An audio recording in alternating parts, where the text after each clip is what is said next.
It's the lifeline of the Highline. It's the only thing that keeps our town going. 1 year after a pipeline failure, we're back in Babb. We needed water back in this project, back to the Milk River. Investigating the impact of this Milk River meltdown. Miles downstream, It's our lifeline. We need this water. on everything from drinking water We've been left out without water. to irrigation. And we look ahead as the water is turned back on. And what it means to the Highline. This special edition of your MTN 530 News starts now. Good evening and thank you for joining us. I'm Tim McGonigal coming to you tonight from just outside Babb near the headwaters of the Milk River. And tonight we're marking a major milestone. That's because the St. Mary siphon has been repaired, and that allows for water once again to be diverted from the St. Mary River to the Milk River by way of this canal behind me. Now, as you might remember, it was 1 year ago that the canal siphon suffered a catastrophic failure, leaving communities in limbo. 18,000 Montanans rely on the Milk River for their drinking water. Upwards of 700 farms and ranches also depend on that water to irrigate their crops. And without this siphon, at the heart of the Highline, the Milk River would run dry most years. From here in Babb, the Milk River flows north, supplying water to a few Canadian communities before then re-entering Montana, providing water to the Highline and numerous towns along its banks. Over the next half hour, we're going to be taking you along the 729-mile stretch of the Milk River, bringing you stories along its path to show you just how vital this water is. But first, even though the siphon is repaired, as I found out, we're still a long ways from being in the clear. The reopening of the St. Mary diversion recently was more than 100 years in the making. It's big for the Milk River project to have water back. As water slowly crept along a parched canal bottom between the diversion and the now repaired siphon, project manager Jennifer Patrick admitted to a little anxiety. Well, I'm nervous. I'm nervous for today. Not for me, but these guys have put their heart and soul into this for the last year. Fixing the St. Mary siphon stretches far beyond the banks of the Milk River. That's about 700 farms. And then from Fresno down, you have about 18,000 people, which are municipalities, which are like Havre, Chinook, Harlem, the agency. While the siphon was down, irrigation was a fraction of normal. We didn't know how we were going to pay for this in the beginning. So, I mean, this is a $70 million project, and on 120,000 acres, it really doesn't pencil out with our commodity prices right now. Social media video shows the moment water once again reached the St. Mary siphon. With state, federal, and tribal interests working together, siphon repairs came together faster than anticipated. At the time, we expected the whole project to last till September, and due to the incredible work of the crews and all of our partnerships, we are almost 3 months ahead of schedule. Money for the fix came from federal and state funds. A job that wasn't without obstacles. We fought through this winter. Would probably be the biggest factor there is just working through the cold, -20 temperatures. All contractors did that and accelerated that schedule, just being able to push through the cold temps. But the project isn't fully finished.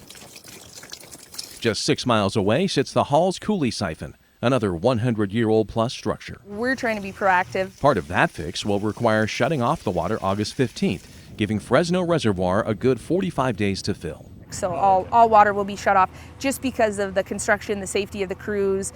We need to get into that area to work on construction, and so we need that space. Although it's hard to hide the nerves, Patrick remains confident in the crew. And then once we get shut down, we want to look at the structures, we want to look at where we're at, make sure everything ran fine. I know it will. As we told you, some predicted catastrophic damage here in Babb long before it actually happened. Back in 2020, a concrete structure on the 29-mile canal collapsed, depriving some irrigators of water. And 2 years before that, many were sounding the alarm.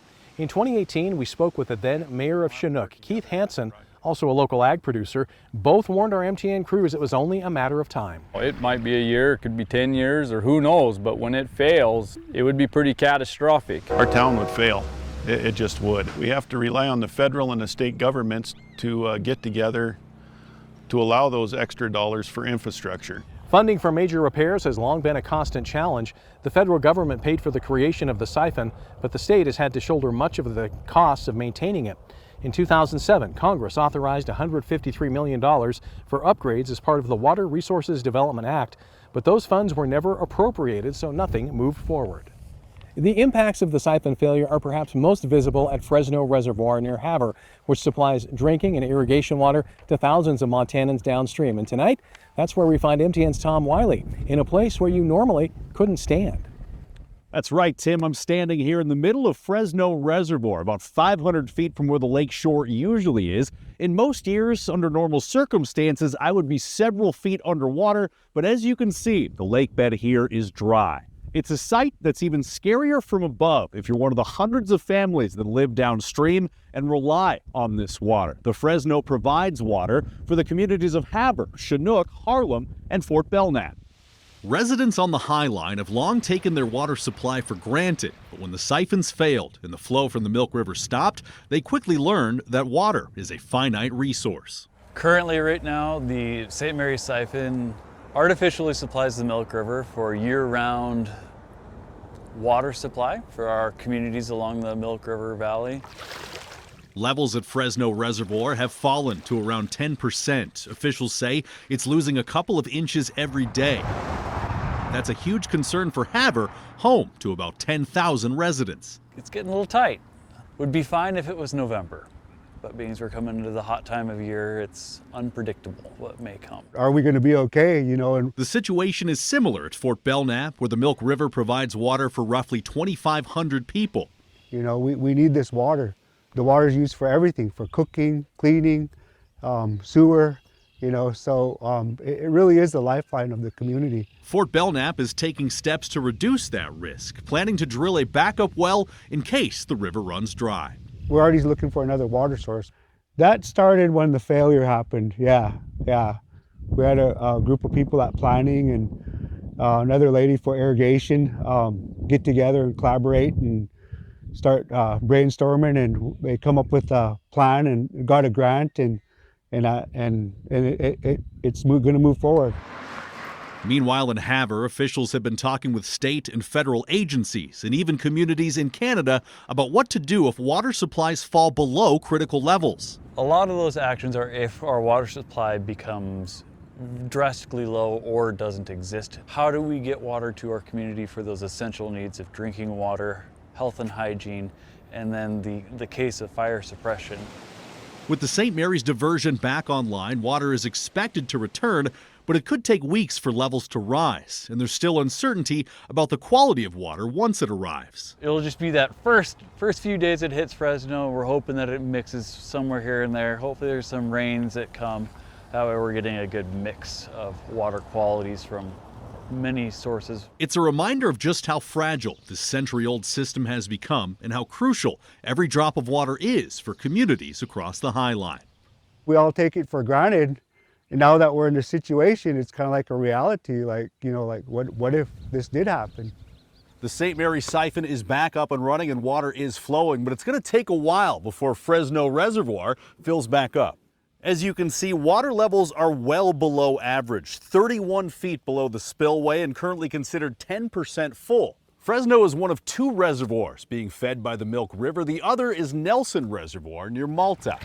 While many depend on these reservoirs for drinking water, most of this water is used for irrigation. There are 140,000 acres of irrigated farmland along the Milk River, and ag producers lost about half of the water needed to make it through 2024. Many did their best to ration water, but some did have to make the difficult decision to leave tens of thousands of acres dry this season. Water has a value, and it's invaluable to an irrigated producer. And 6 out of 10 years, the Milk River would run dry without St. Mary water transferred into it. And in dry years, it's 100%, because this is an example of a dry year. We're about 50% of our normal moisture precipitation, and that's why they created the irrigation system, to have a constant, sustainable water system. Well, even though the siphon at St. Mary's has been turned back on, it's going to take a long time to fill back up. We're told that with the current conditions and dry riverbed, it'll take 14 to 21 days before the water released in St. Mary makes it to the Fresno Reservoir. We're going to take you from one lake to another one. After the water here at Fresno Reservoir goes over the spillway, it flows hundreds of miles east to the edge of Fort Peck. Well, it finally merges with the Missouri River, and that's where we find MTN's Owen Skornick-Hayes. That's right, Tom. I'm here on the spillway in eastern Fort Peck, less than a mile from where the Milk River merges with the mighty Missouri. And though the Milk River ends here, its impact certainly doesn't. The Milk River has a big influence on the sediment and temperatures in the Missouri River, which in turn impacts fish and other wildlife. During years with high river flows, water from the Milk supports expanded populations of fish like paddlefish and sturgeon, and encourages spawning that might not otherwise happen. Water from both the Missouri and Milk also provide irrigation and drinking water to farmers and ranchers and countless communities downstream. Parts of Montana often strapped for water and stricken by drought. It's not hip high, it's not ankle high, and this has been in the ground for 90 days. It's a 100-day crop, so yeah, well, we live in a semi-arid desert. Enjoy it.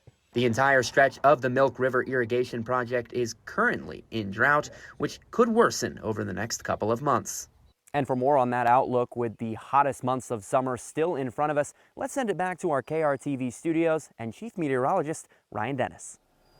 Thanks, Owen. Yeah, drought conditions are expected to worsen as we go through the rest of this summer. In Montana, June is typically one of our wettest months, and we did receive some beneficial moisture, but most locations, especially within the northern half of Montana, received less than what we typically do during the month of June. So drought conditions have already worsened over the past month, and the worst drought conditions are in northern and western Montana, especially in the Golden Triangle area, as well as along the western half of the Highline and along the Rocky Mountain front. That's where we are dealing with severe to even extreme drought conditions right now. Along central and eastern portions of the Highline, we're also dealing with drought conditions, but not quite as bad as it is along the Rocky Mountain front, as we're just dealing with moderate to severe drought conditions.